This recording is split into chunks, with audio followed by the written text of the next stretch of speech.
gendong tas merahku di pundak. Selamat pagi semua. Assalamualaikum warahmatullahi wabarakatuh. Waalaikumsalam warahmatullahi wabarakatuh. Saya Nyai Sofia, CIP GP Angkatan 8 dari Kota Palembang. Kali ini saya ditemani dengan Ibu Putri Erika. Beliau adalah guru kelas 2 dari SD Negeri 75 Palembang. Oke, bagaimana kabarnya Ibu? Alhamdulillah sehat Ibu Sofi. Alhamdulillah. Hari ini kita akan mengadakan percakapan praobservasi. Nah, nantinya saya akan mengamati jalannya proses pembelajaran Ibu yang akan dilakukan di dalam kelas. Tapi sebelumnya saya akan melakukan supervisi kelas tadi. Saya akan memberikan Ibu beberapa pertanyaan. Nah, di sini adapun tujuan kita melakukan supervisi pada kali ini yaitu untuk mengetahui dan juga mengevaluasi jalannya proses pembelajaran yang akan Ibu lakukan di dalam kelas. Dan kenapa kita melakukan proses praobservasi kali ini? Yaitu sebagai persiapan awal sebelum nantinya Ibu melakukan kegiatan pembelajaran yang akan Ibu lakukan di dalam kelas agar lebih siap dan lebih percaya diri sehingga dapat memberikan pembelajaran yang terbaik terhadap siswa Ibu. Nah, di sini adapun beberapa pertanyaan yang akan saya sampaikan kepada Ibu. Yang pertama berkaitan dengan tujuan. Nah, apa sih tujuan pembelajaran yang ingin Ibu capai dalam pembelajaran nanti? Baik, terima kasih atas pertanyaannya Ibu Sofia. Jadi materi yang ingin saya sampaikan nanti itu adalah materi tentang bahasa Indonesia, materinya wujud benda. Nah, di sini tujuan pembelajaran yang ingin saya capai adalah melalui tayangan PowerPoint. Nanti saya akan menggunakan PowerPoint pada pembelajaran saya. Siswa harus mampu menentukan penggunaan kosakata bahasa Indonesia yang tepat dalam bahasa daerah. Hasil pengamatan tentang materi keragaman benda berdasarkan bentuk dan wujudnya. Nah, di sini juga saya menggunakan kotak pintar sebagai media pembelajaran. Nah, di sana nanti siswa akan melakukan pembelajaran tersebut dengan cara berkelompok. Jadi di situ siswa harus mengkategorikan kosakata dan konsep tentang keberagaman benda. Nah, yang berdasarkan tentang bentuk dan wujud benda tersebut. Oke, baik Bu. Sekarang yang ingin saya tanyakan, dari tujuan tersebut, bagaimana dengan area pengembangan yang ingin Ibu capai atau ingin Ibu lakukan observasi? Baik, terima kasih. Area pengembangan yang ingin saya capai pada pembelajaran saya nanti itu adalah area pengetahuan dan area keterampilan, di mana kedua hal tersebut adalah hal yang harus kita lakukan sebagai guru dalam pembelajaran di kelas. Oke, baik. Di sini berarti saya garis bawahi area yang ingin Ibu kembangkan adalah aspek pengetahuan dan keterampilan Ibu, seperti itu. Nah, bagaimana nih rancangan pembelajaran yang ingin Ibu terapkan di kelas? Mungkin dari strategi pembelajarannya atau model pembelajarannya ataupun metode pembelajaran yang akan Ibu gunakan. Oke, baik, terima kasih. Karena materi yang ingin saya sampaikan itu tentang wujud benda, saya akan fokus menggunakan pendekatan TIPEC. Jadi saya nanti akan menggunakan PowerPoint. Nah, nanti akan ditampilkan dengan infocus. Jadi nanti menggunakan layar infocus agar siswa lebih menarik dan tertarik untuk belajar dan lebih semangat lagi belajar seperti itu. Selanjutnya model pembelajaran yang ingin saya sampaikan atau yang ingin saya gunakan nanti pada saat pembelajaran ini, saya akan menggunakan model pembelajaran problem based learning. Nah, di mana saya nanti akan membuat kelompok, membuat kelompok yang heterogen, tentunya ada laki-laki ada perempuan, untuk menyelesaikan masalah yang akan kami lakukan di kelas nanti. Mungkin itu saja Bu. Baik Bu, jadi rencana yang akan Ibu terapkan di kelas yaitu dengan menggunakan strategi TIPEC dan model pembelajaran problem based learning, seperti itu ya Bu ya. Nah, bagaimana nih dengan media pembelajaran yang akan Ibu gunakan? Oke, media pembelajaran ya Bu ya.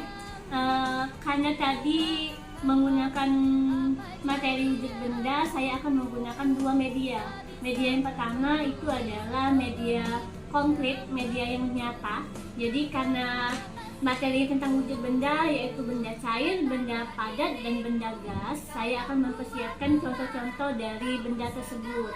Nah, siswa juga nanti akan saya minta untuk memberikan contoh-contoh dari benda tersebut.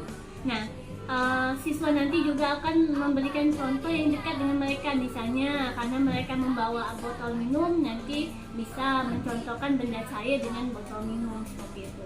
Nah, selanjutnya saya juga akan menggunakan kotak pintar.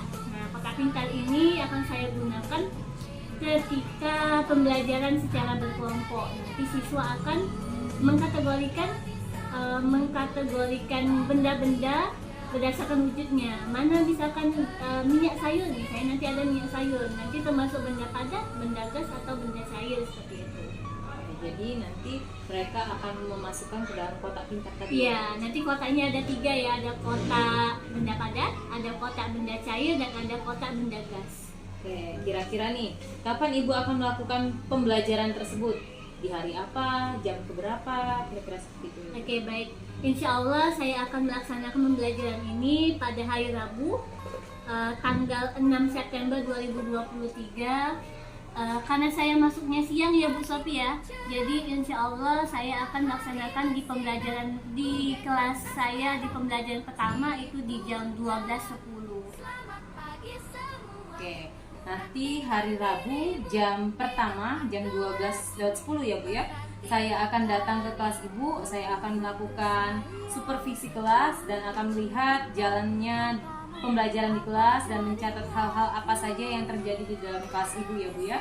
Oke. Nah, nanti setelah itu setelah saya juga melakukan observasi terhadap Ibu juga sudah melakukan observasi kegiatan pembelajaran atau pembelajaran di dalam kelas Ibu tadi, kita akan melakukan percakapan terakhir ya Bu ya.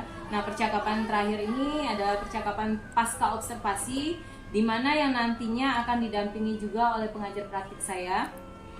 Seperti itu kira-kira Bu. Oke. Nah, sebelum kita akhiri percakapan kita pra-observasi hari ini, kira-kira apa nih yang Ibu dapatkan dari percakapan kita hari ini? Baik, terima kasih Bu Sofi. Jadi hal yang saya dapatkan pada hari ini karena sudah dilakukan observasi bersama Ibu Sofi di sini, saya merasa lebih siap untuk melaksanakan pembelajaran di kelas. Karena sudah dipersiapkan, kemarin sudah mempersiapkan SPP-nya ya Bu Sofi ya. Nah, jadi insya Allah di pembelajaran di kelas nantinya insya Allah lebih maksimal lagi. Amin ya rabbal alamin. Ya.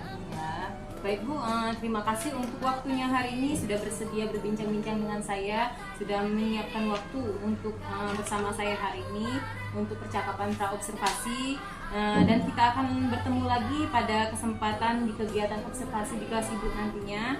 Oke, baik Ibu, terima kasih banyak atas perbincangan kita hari ini. Saya akhiri. Wassalamualaikum warahmatullahi wabarakatuh. Waalaikumsalam warahmatullahi wabarakatuh.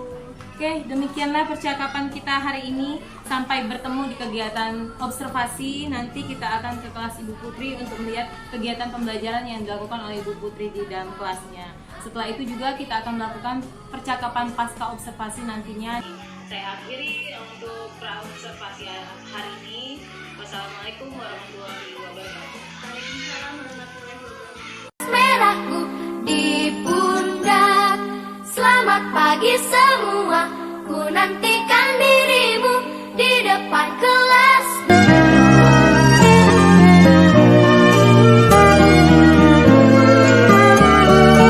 Assalamualaikum warahmatullahi wabarakatuh.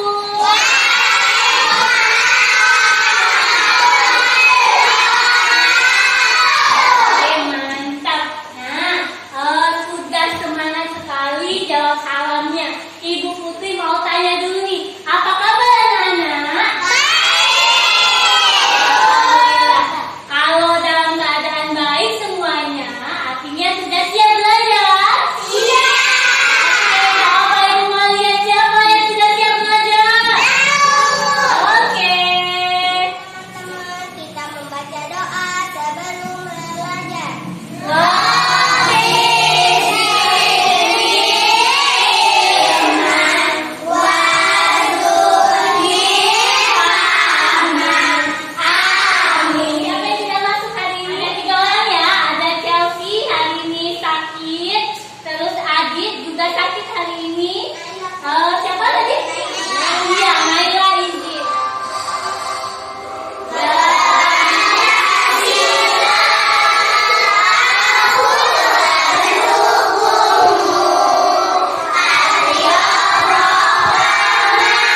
pot bunga ini adalah contoh benda padat.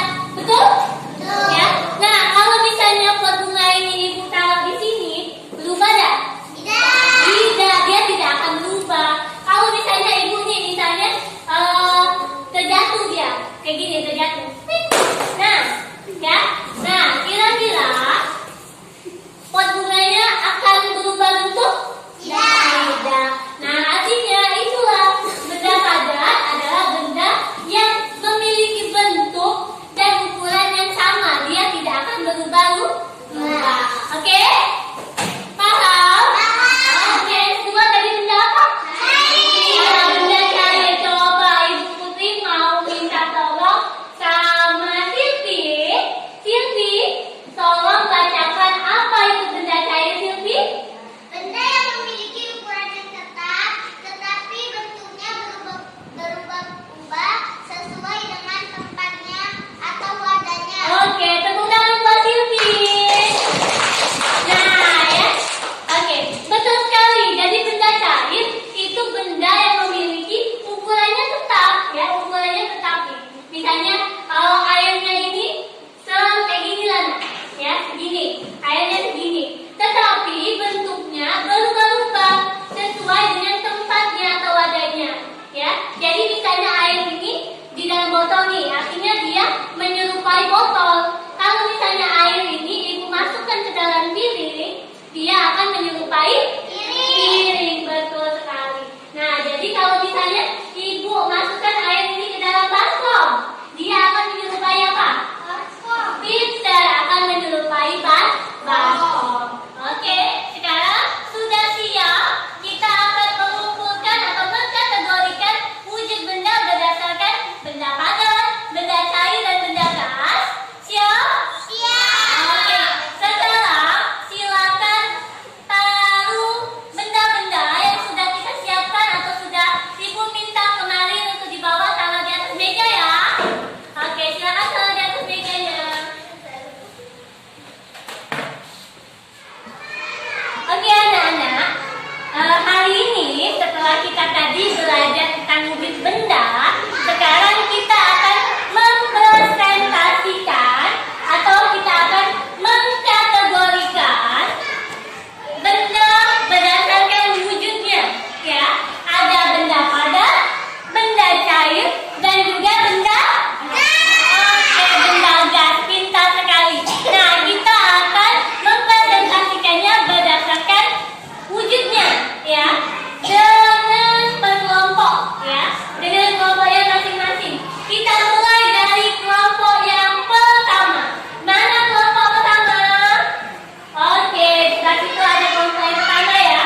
Assalamualaikum warahmatullahi wabarakatuh. Waalaikumsalam warahmatullahi wabarakatuh.